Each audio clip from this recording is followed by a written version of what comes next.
Fala pessoal, se você está se preparando para o Enem e quer garantir aquele resultado de sucesso, fica comigo aqui até o final desse vídeo porque eu vou te revelar 5 tipos de questões que você com certeza vai encontrar na prova do Enem. E olha, saber identificar cada um desses tipos pode ser o grande diferencial para você acertar mais questões e chegar mais perto do seu objetivo. Já se inscreve aqui no canal, ativa o sininho, deixa aquele like para fortalecer, porque toda semana tem dica nova para você arrasar no Enem e ser feliz, beleza? E aí, bora? Bora aumentar suas chances de sucesso nessa prova? Então vem comigo. Ó, acabei de gravar esse vídeo, ele tá show de bola. Forte abraço, bons estudos para você. Então nós vamos falar de estratégias para gabaritar questões de compreensão literal no Enem, certo? O que são questões literais? Vamos com calma. Primeiro, eu vou mostrar para você que existe um padrão dentro do Enem. Existem 5 tipos de perguntas, das quais a primeira são questões de compreensão literal, a segunda, questões de inferência, e aí vai aumentando o grau de dificuldade, questões de interpretação crítica, depois questões de relação intertextual e, por fim, questões de análise linguística. Meu amigo, são 5 tipos de perguntas que vão ali de forma gradativa aumentando a dificuldade. Hoje, nesse vídeo, nós vamos explorar as questões de compreensão literal e depois nós vamos mudando para as questões mais difíceis. Pois bem, para a gente poder entender o que significa questões de compreensão literal, eu vou primeiro definir. Esse tipo de questão procura identificar informações explícitas no texto. Elas testam a capacidade de leitura direta e de captar detalhes e fatos claramente expressos no texto. Então, só aqui você já garante, se você tiver uma boa atenção, você já garante acertar a questão. A segunda coisa que ela pede é reconhecer a ideia principal. O aluno precisa perceber a mensagem central ou o ponto mais importante do texto. E, por fim, fazer uma leitura atenta. O foco está na precisão da leitura, ou seja, na capacidade de ler exatamente o que está escrito, sem adicionar qualquer interpretação pessoal. Certo? Esse é o tripé que vai nortear as questões de compreensão literal. Mano, não estou enrolando você, não. Já você vai entender. Existe uma lógica por trás dessa minha proposta. Quando você agrupa as alternativas em 2 conjuntos, você está essencialmente reduzindo o número de escolhas para um dos 2 grupos, o que pode potencialmente aumentar a probabilidade de escolher a resposta correta. Isso é especialmente útil quando as alternativas podem ser claramente categorizadas em 2 grupos distintos que se alinham com o que é solicitado na pergunta. Captou aí qual vai ser o nosso caminho? A aplicação segunda parte dessa aplicação teórica é que ao agrupar as alternativas em 2 categorias, você deve se perguntar qual dos 2 grupos mais provavelmente contém a resposta correta. E aí, se eu souber que um grupo é menos provável de estar correto, por exemplo, porque não se alinha bem com o que é perguntado, posso focar no outro grupo. Vamos ver como é que isso funciona? Dá uma pausa, lê essa teoria com calma e você vai compreender qual que é a minha dica. Nada mais justo do que você mostrar, né? Veja bem, eu tenho aqui 5 alternativas, não sabemos a questão, essa é a ideia, e aí eu vou pedir para você pausar o vídeo e tentar imaginar do que se trata esse assunto, beleza? Então pausa o vídeo e tenta descobrir qual é a temática, qual seria a possível pergunta aí. Pois bem, a alternativa A diz: reduz sua predação. A alternativa B: reduz o uso de pesticidas. Alternativa C, reduz a competição por abrigo. Alternativa D, aumenta a oferta de alimento. E a alternativa E, aumenta os locais de reprodução. O que eu vou fazer? Eu vou separar em dois grupos. Dois grupos eu preciso separar aqui, ó. Faça o teste aí você, pega uma folha, um caderno, um papel, uma caneta e separa em dois grupos. Um vai ficar com 3, pode ficar com 2, ou pode ser um grupo de 1, um grupo de 4, não interessa. Faça aí dois grupos e vamos para o próximo slide para ver se você acertou ou se a gente está falando a mesma língua. Pausou? E aí? Ficou igual ao seu? Você separou assim? As 3 primeiras pertencendo ao mesmo grupo e as 2 de baixo? Claro, está muito fácil. As 3 primeiras tem aí o reduz e as 2 últimas tem o aumenta. O que acontece aqui? Aqui existe um campo semântico por trás. A junção das 3 alternativas vai gerar uma ideia. Então você tem redução da predação, redução do uso de pesticida e redução da competição por abrigo. O que será que essas 3 sentenças, essas 3 opções querem dizer? Aí você vai dar um nome. Dê aí um nome para essas 3. Agora, eu quero que você dê um nome para essas 2. Aumenta a oferta de alimento e aumenta os locais de reprodução. Vamos ver se a gente está falando a mesma linguagem? Olha lá, que legal! O que eu fiz aqui? Eu separei o grupo azul e dei um tema para ele. É redução de ameaças. Por quê? Predação é ameaça. Pesticida é algo que mata. Competição por abrigo. A ausência de abrigo é uma ameaça também. Então, eu tenho um grupo de opções que falam sobre redução de ameaças. Certo?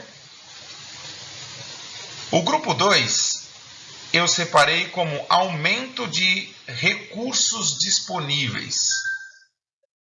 Aumenta a oferta de alimento e aumenta os locais de reprodução. Então, alimento são recursos, é a oferta, e locais de reprodução também é um recurso, uma oferta. A pergunta, ela vai ter que se encaixar ou entre as 3 primeiras ou entre essas 2. Veja que eu já dividi em 50% a minha chance de acerto. Agora vamos à questão, vamos à pergunta. Veja, eu tirei uma pergunta do último Enem de 2023, caderno azul, Ciência da Natureza e suas tecnologias. Vamos à pergunta. A pergunta de número 91 diz assim: o número de abelhas encontra-se em declínio em várias regiões do mundo, inclusive no Brasil, sendo que vários fatores contribuem para o colapso de suas colmeias. Nos Estados Unidos, bombas de sementes de espécies vegetais nativas têm sido utilizadas para combater o desaparecimento desses insetos. Elas são pequenas bolinhas recheadas com sementes, adubo e argila. Quando são arremessadas e ficam expostas ao sol e à chuva, germinam até mesmo em solo pouco fértil. A pergunta: esse método contribui para a preservação das abelhas por quê? Lembra? Nós separamos em 2 grupos. O grupo azul, ele fala de redução de ameaças. E o grupo 2 aumenta o recurso. Veja, qual dos 2 grupos a pergunta mais se aproxima? Eu vou fazer vamos deduzir aqui. E aí, o que você acha? A pergunta, a técnica de jogar essas bombas de sementes tem por objetivo reduzir a predação, reduzir o uso de pesticidas, reduzir a competição por abrigo? Ou aumenta a oferta de alimento ou aumenta o local de reprodução? O que essas abelhas estão precisando? O texto fala sobre predadores? Não. O texto fala sobre ações humanas relacionadas a pesticida? Também não. O texto fala de competição por abrigo? Menos ainda. Só pode ser no grupo 2. Aumento de oferta de alimento. Onde que eu encontro a ideia de oferta de alimento aqui no texto? Veja bem, nos Estados Unidos, bombas de sementes de espécies vegetais nativas têm sido utilizadas para combater o desaparecimento desses insetos. São pequenas bolinhas recheadas com semente, adubo e argila. São arremessadas e ficam expostas ao sol e à chuva e germinam até mesmo em solo pouco fértil. Qual é a ideia de fazer essas espécies vegetais germinarem? O que está por trás? Oferecer alimento às abelhas. Portanto, a alternativa que eu tenho é a alternativa D. Veja que ela pertence ao grupo de recursos disponíveis. O que a questão está oferecendo aqui, é exatamente isso. Recursos disponíveis sendo ofertados para as abelhas. Faz sentido? Ficou legal? Vamos fazer uma segunda questão para ver se a teoria se aplica? Olha lá. A segunda questão diz o seguinte: tratar diarreia, prevenir anemia, evitar as verminoses, remediar o raquitismo, combater a febre amarela. Tempo para você separar os grupos. Para o vídeo não ficar tão longo, eu já separei aqui. Eu separei os grupos azuis, as alternativas B e D, e o grupo verde, as alternativas A, C e E. Veja bem, o que nós temos? Tratar a diarreia, evitar as verminoses e combater a febre amarela. Essas três pertencem ao grupo de tratamento de condições infecciosas, ou seja, diarreia, verminose e febre amarela. O grupo de prevenção de deficiências nutricionais, falta de nutrientes, eu separei então a anemia e separei o raquitismo. Tá certo? Faz sentido para você? Estão aqui os dois grupos separados. A pergunta, ela precisa fornecer pistas para uma dos dois grupos aqui, certo? O que vai aumentar a nossa chance em 50%. Vamos ver se faz sentido? Então vamos lá na questão 92 do caderno azul do Enem 2023. Os mais antigos cozinhavam feijão na panela de ferro a fim de acabar com a palidez de seus filhos. Alguns chegavam até a colocar um prego enferrujado nesse cozimento para liberar o ferro contido nele. Sabe-se que esse elemento pode ser encontrado na sua forma metálica ou iônica, sendo essencial para a manutenção da vida humana. As estratégias citadas eram utilizadas com o objetivo de... Olha só, eu estou entre prevenir a anemia e remediar o raquitismo. Veja que existem três palavras que vão te direcionar: feijão, ferro e palidez. Três palavras: feijão, ferro e palidez. Por que eles querem acabar com a palidez? A palidez é uma característica de uma pessoa que está ali com anemia, ou seja, falta de sangue circulando aí no rosto, né? As hemoglobinas, etc, etc, deixam de circular justamente por conta da ausência do ferro. Portanto, a alternativa B é a alternativa que vai nos direcionar. Faz sentido para você? Não? Sim? Vamos para a próxima? Fazendo sentido para você essa aula, dá aquela moral, clica aí no like, não custa nada. Compartilha também, inscreva-se no canal porque tem muita coisa nova chegando aí, tá? Vamos lá. Formar resíduos facilmente recicláveis, promover o aumento do desmatamento, contribuir para a produção de chuva ácida, emitir gases tóxicos que são lançados no ambiente, produzir calor sem consumo de combustíveis fósseis. Vamos lá? É a sua vez de fazer, faça aí que eu faço aqui. O meu grupo ficou da seguinte maneira: alternativas A e E são as alternativas que compõem um grupo e as alternativas B, C e D compõem outro. Ou seja, formar resíduos facilmente recicláveis e produzir calor sem o consumo de combustíveis fósseis. Só que eu já tenho formar resíduos facilmente recicláveis, isso é um ponto positivo, é algo bom. Produzir calor sem o consumo de combustíveis fósseis é um outro ponto bom. Se você for ver, as outras três alternativas não falam de coisa boa. Promover o aumento do desmatamento não é bom. Contribuir para a produção de chuva ácida também não é bom. Emitir gases tóxicos também não é bom. Ou seja, a questão ela precisa versar ou sobre algo que é bom ou sobre algo que é ruim, certo? A questão é a de número 93, ela diz o seguinte: a utilização de tecnologia nuclear é um tema bastante controverso, por causa do risco de acidentes graves, como aqueles ocorridos em Chernobyl, em 86, em Goiânia, 87 e em Fukushima, 2011. Apesar de muitas desvantagens, como a geração de resíduos tóxicos, a descontaminação ambiental dispendiosa em caso de acidentes e a utilização em armas nucleares, a geração de energia nuclear apresenta vantagens em comparação a outras fontes de energia, certo? A gente está falando de vantagens. Lembra que eu separei o meu grupo em pontos positivos e em pontos negativos?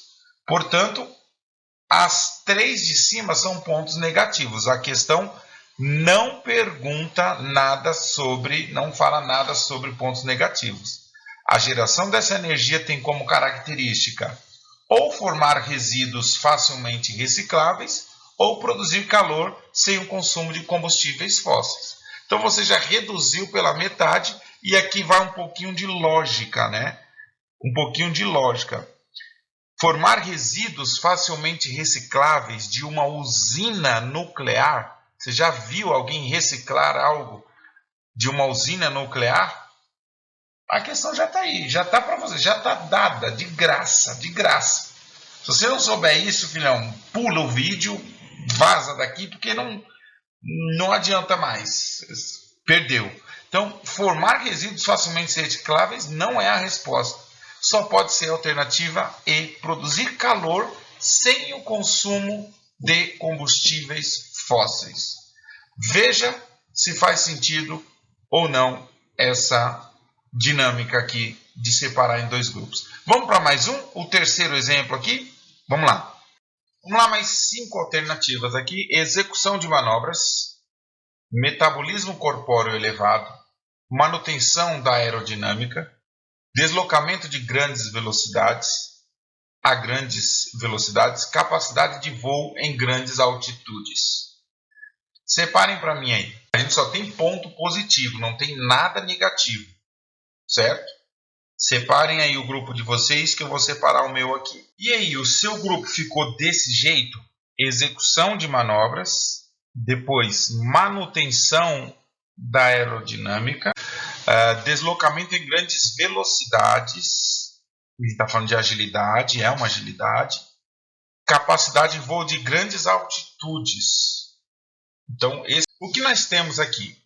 Nós temos dois grupos, um que eu separei como aerodinâmica e manobrabilidade, e o grupo 2, eficiência energética e desempenho físico. Vamos às questões, ao texto. As aves apresentam dois tipos de músculos em seus corpos, vermelhos e brancos. Aves migratórias, como garças, gansos e patos selvagens, têm os músculos vermelhos bem desenvolvidos, com ampla rede de vasos sanguíneos. Nas viagens por grandes distâncias, tais músculos são fundamentais, pois oferecem... Vamos lá. O que as aves precisam? Percorrer grandes distâncias. Para isso, elas precisam realizar boas manobras? Executar manobras? Não. O texto não fala disso. O texto fala que esses músculos são para fazer a manutenção da aerodinâmica. O que a aerodinâmica tem a ver com grandes distâncias? A aerodinâmica é só uma questão de adaptação ali, vai facilitar o voo, mas não necessariamente vai capacitar para grandes distâncias. Então, alternativas A e C não, estão fora. Eficiência energética e desempenho físico, está aqui. Eu tenho certeza que a eficiência energética e o desempenho físico são as questões que vão me direcionar para a questão certa, tá? As alternativas. Metabolismo corpóreo elevado. Lembrando, o que é o metabolismo? Né? Esse consumo de energia. Opa, vamos lá. Eu tenho que percorrer grandes distâncias. Imagine você com um carro.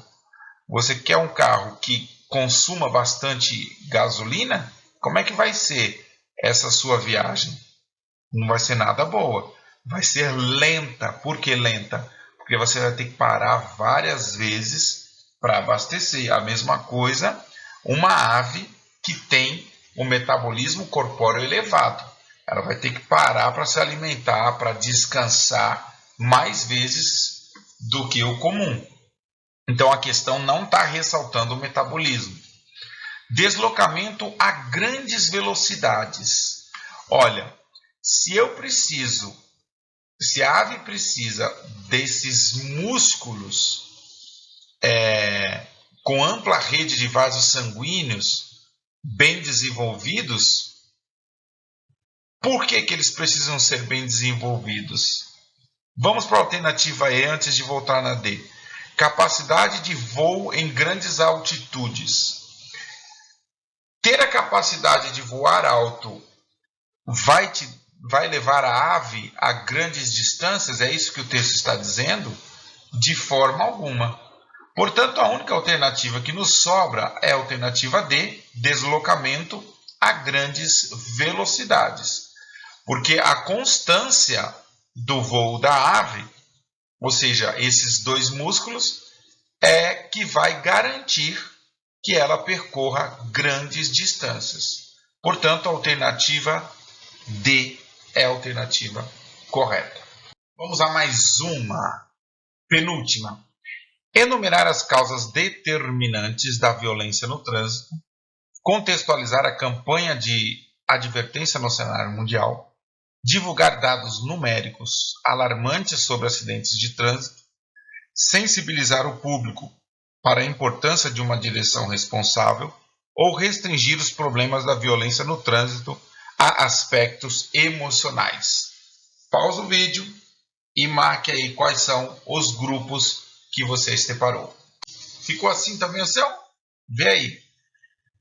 Enumerar as causas determinantes. Então, olha só, algumas palavras, alguns verbos são cruciais. Enumerar. Então, eu estou enumerando, fazendo aqui uma lista. Contextualizar. Eu estou pegando essa lista e colocando dentro de um cenário. Divulgar. Divulgar. Eu vou apresentar esses números, essa contextualização, esses dados. Portanto, eu tenho um grupo aqui. Eu tenho um grupo que é diferente do grupo de baixo. Sensibilizar o público, sensibilizar o público para a importância de uma direção responsável e restringir os problemas da violência no trânsito a aspectos emocionais. Beleza? Então, quais são os nomes, os temas que vocês vão dar para esses dois grupos? Olha lá, eu dei para o grupo 1, informativa e contextual, e o grupo 2, persuasiva e emocional. Vamos ver se faz sentido? Maio foi colorido de amarelo, e o foi porque mundialmente o amarelo é a cor convencionada para as advertências. No trânsito, essas advertências têm sido fatais. A estimativa, caso nada seja feito, é a de que atinjam assustadoras 2,4 milhões de mortes no trânsito em 2030 em todo o mundo. A pressa constante, o sentimento de invencibilidade, a certeza de invulnerabilidade, a necessidade de poder, a falta de civilidade, a certeza de impunidade, a ausência de solidariedade, a inexistência de compaixão e o desrespeito por si próprio são circunstâncias reais que, não raro, concorrem para o comportamento violento no trânsito. O Maio Amarelo, que preconiza a atenção pela vida, é uma das iniciativas nesse sentido. E é precisamente a atenção pela vida que está esquecida. Essa atenção, por certo, requer menos pressa, mais civilidade, limites assegurados, consciência de vulnerabilidade, solidariedade, compaixão e respeito por si e pelo outro. Reafirmar e praticar esses princípios e valores talvez seja um caminho mais seguro e menos violento, que garanta a vida e não celebre a morte.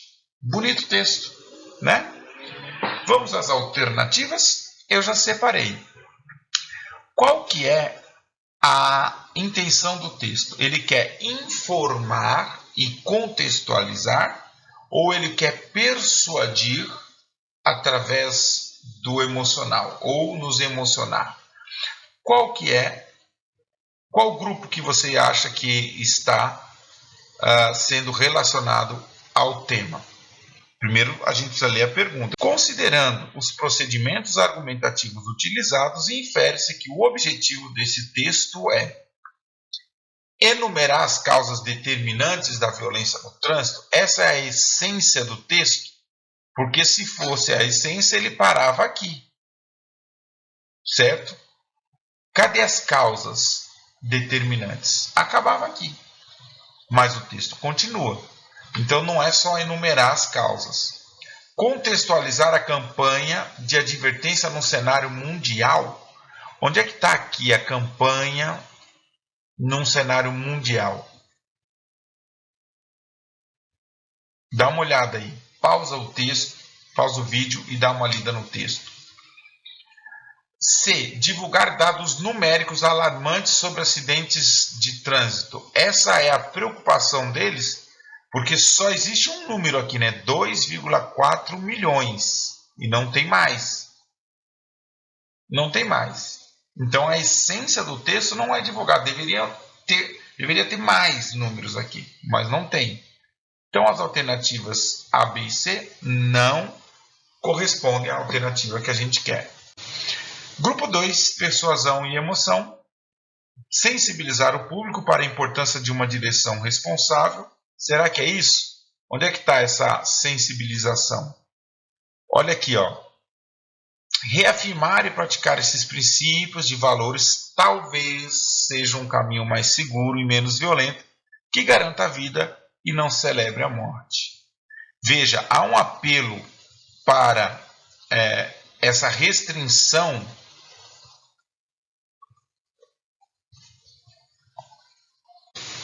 O grupo B, que é o grupo de persuasão e emoção, ele tem que estar presente aqui em algum lugar. O Maio Amarelo, que preconiza atenção pela vida, é uma das iniciativas nesse sentido. É precisamente a atenção pela vida que está esquecida. Você percebe que o autor ele começa a diminuir um pouco, a pesar a mão, a tirar a mão que está pesada, daqui para cima está muito pesado. Aqui ele começa a tirar a mão. Olha lá. Preconiza a atenção pela vida e é uma das iniciativas nesse sentido, e é precisamente a atenção pela vida que está esquecida. Essa atenção, por certo, requer menos pressa, mais civilidade, limites assegurados, consciência de vulnerabilidade e por aí vai.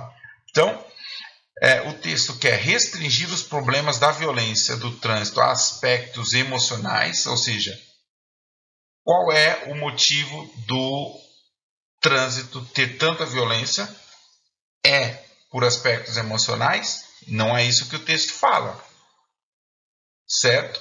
Portanto, a alternativa é sensibilizar o público para a importância de uma direção responsável. Tá certo? Vê aí se é isso que você respondeu também. Tamo junto. Vamos para a última questão. Vamos lá. Vamos para mais uma, a última. Ressignificar episódios dramáticos em novas práticas culturais. Adaptar coreografias como imitação dos movimentos do mar. Lembrar dos mortos no passado escravista como forma de lamento. Perpetuar uma narrativa de apagamento dos fatos históricos traumáticos.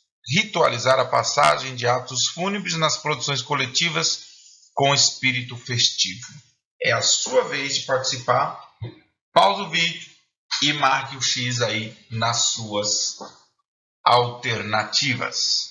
E a sua ficou assim também? As 3 primeiras alternativas pertencem a um grupo e as 2 últimas pertencem ao outro grupo. Certo? Agora, qual é o nome que você deu para cada um dos grupos? Vamos lá? Tempo para você. Então eu separei assim, veja se o seu grupo também ficou. Resgate e transformação cultural, porque ressignificar episódio dramático é um resgate, né, em novas práticas culturais. Lembrar dos mortos no passado escravista como forma de lamento, você está resgatando.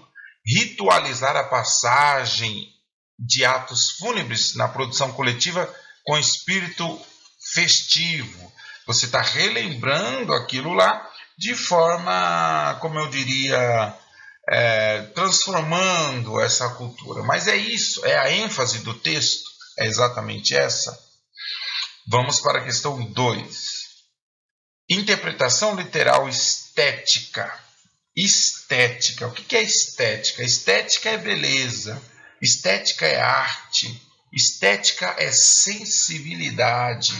Estética é uma visão que faz com que você aprecie. É uma apreciação.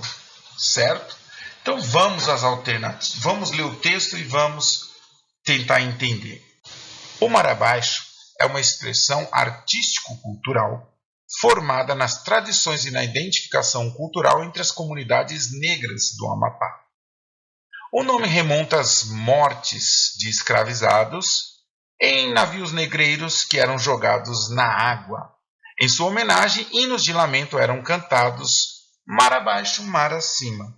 Posteriormente, o mar abaixo se integrou à vivência das comunidades negras em um ciclo de danças, cantorias com tambores e festas religiosas, recebendo em 2018 o título de Patrimônio Cultural do Brasil. A manifestação do mar abaixo se constitui em expressão de arte e cultura, exercendo a função de... Qual é a função? Vamos começar de baixo para cima, essa é a última, né? O texto ou essa manifestação, o mar abaixo, ele quer perpetuar uma narrativa de apagamento dos fatos históricos traumáticos, eles querem apagar da memória, falar, não, a gente não quer lembrar dos traumas e tudo mais, é isso?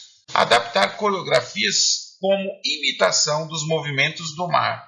Olha, de fato eles fazem adaptação de coreografia, mas em algum momento essa coreografia fala sobre o movimento do mar? De forma nenhuma. Então, alternativa B e D, ao grupo de apreciação estética, fora. Vamos para a alternativa E, ritualizar a passagem de atos fúnebres nas produções coletivas com espírito festivo. Veja, é uma expressão de arte, mas eles querem ritualizar, eles querem fazer um ritual de passagem de atos fúnebres. É isso, é espiritual, a coisa é espiritual, o texto deixa isso claro.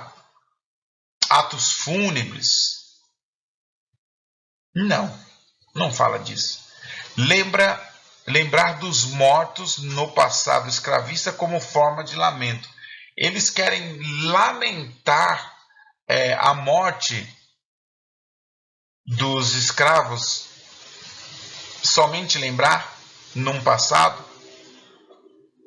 ou eles querem ressignificar os episódios dramáticos em novas práticas culturais. Veja que o mar abaixo, ele virou um nome próprio. Olha lá, mar abaixo. E o ato de jogar aqui, em sua homenagem, hinos de lamento eram cantados mar abaixo e mar acima. Aqui juntou então as duas palavras, virou mar abaixo. Se integrou à vivência das comunidades negras em um ciclo de danças, cantorias, tambores, festas religiosas. Ou seja, eles não querem lembrar dos mortos no passado escravista, só para lamentar. O que eles querem fazer é ressignificar esses episódios que foram dramáticos no passado, numa nova prática cultural, que é através da dança, através da cantoria, através de tambores, através de festas religiosas. É muito simples. Porque se eles quisessem lembrar dos mortos, para que a cantoria? Para que os tambores? Para que fazer festa? Não faz sentido? Se eles quisessem ritualizar a passagem de atos fúnebres, cantorias de tambores, festas religiosas, danças, não é muito comum isso. Então, eles querem ressignificar, ou seja, fizeram de um episódio triste algo mais alegre, algo mais ressignificado. Tá certo? Faz sentido para você? Ficou boa aí essa explicação? O que você acha? Dá um feedback e a gente volta para a próxima aula. Tem mais coisa vindo aí. E eu vou para a parte 2 dessa aula, porque essa aula ficou grande, 40 minutos. Vou ver se eu dou uma editada para dar uma enxugada aí, beleza? Forte abraço, até a próxima.